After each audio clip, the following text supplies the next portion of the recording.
All right, g'day, hi, and welcome. Okay.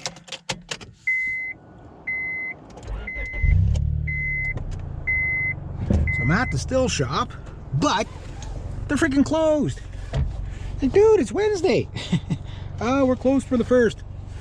They're open every other day, but they're closed for the 1st of November. But why? And you're saying, hey, Reg, I still see pop bottles in the back. You do, but you don't see as many. Because I filled the machine and all the pop cans went up to 10 cents a piece. And remember, this is not a truck. I can't just drive out anywhere I want to anymore. I actually have to use the actual exit. Yeah, I would literally drive over that with the truck. I wouldn't even think twice about it. I'd just go slow.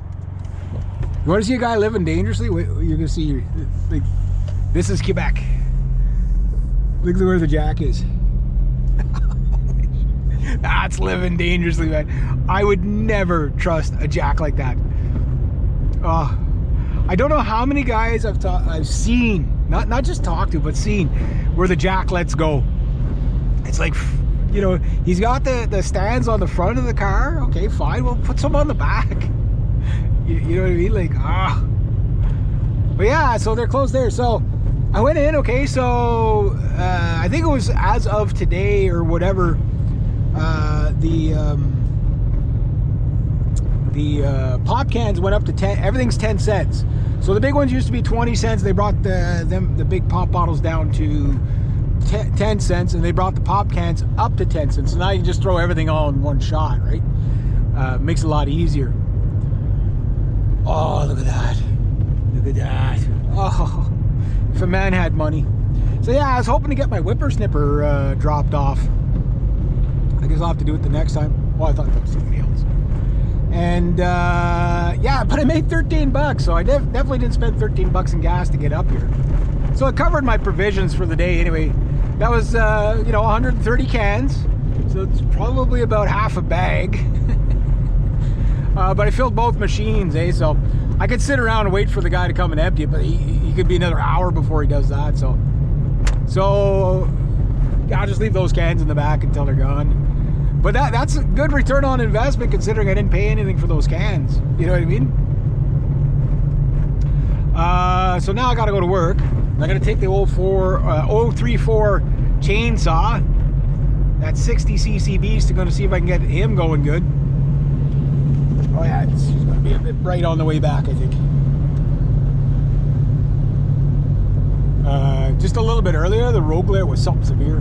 I don't kind of want to stay up here because I don't like the look of those clouds. So if that turns to freezing rain, that's bad, but it could turn to a blizzard. The river's really, the Gatineau River's right there. That runs all the way down to Ottawa. That's how far it runs. And that sucker, you get a lot of precipitation just off, you know, that close to the water, right? And yeah, there's that. So yeah, 13 bucks in a very short amount of time. Very short amount of time, just put those cans in the machine. So I like that. I wish I would have got rid of at least the big bag, but it was hard fitting that big bag, and you had to put the seat all the way forward. You can't get it in through the trunk, it's just too bulky. So yeah. So I put 200 on my credit card. Took another 200 out for rent and all that stuff. I guess I get rid of that. And ooh, it's getting warm. Now I'm off to work for the next 3 hours. And hopefully the weather will stay not too bad. It is very damp out there right now, though. I gotta say that. Extremely damp.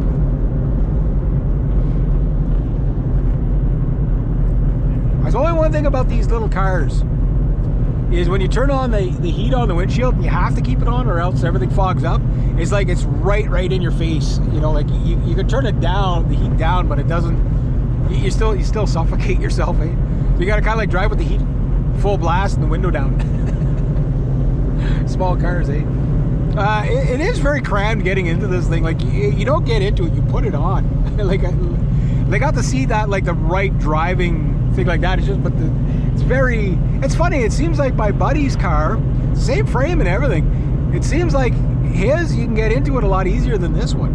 This one just feels smaller, but this is also the 2-door, so maybe it's a little bit more compact. I don't know. Might be an inch or two shorter, you know, because it's a coupe after all. None of these big sedan beasts. This is a nimble little coupe, aka the Silver Pellet. Yeah. So yeah, went into the Metro. 5 new electronic cashiers, the checkouts. So how many people just lost their jobs on that? There's only like 1 cashier there, and the manager who helps people use the stupid automated checkouts there. I don't like that. Imagine the theft must go through the roof too. Like, you know what I mean? Like, you could scan maybe 3 or 4 things, even though there's somebody there watching you. They can't watch everybody, right? Oh, look at that truck.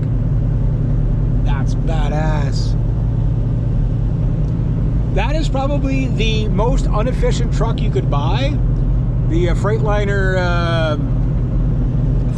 it's like a 389 or whatever. There's the 379 that everybody loves, but the 389 is also pretty nice too. It's just a, you know, slightly roomier version. But it's like, it's a box. You get like 3 to 4 miles per gallon max. I got a Western Star right behind me. He's gaining fast. Well, buddy, you're gonna have to go to the pace of the Silver Pellet, because I ain't driving this thing any faster on these roads. You kidding me?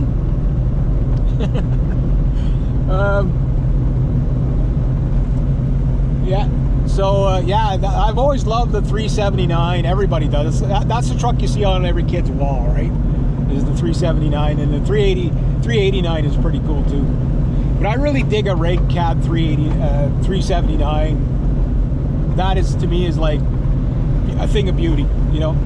But again, I don't know what diesel prices are at right now at the making of this video, but yeah, you know, like your Volvo and your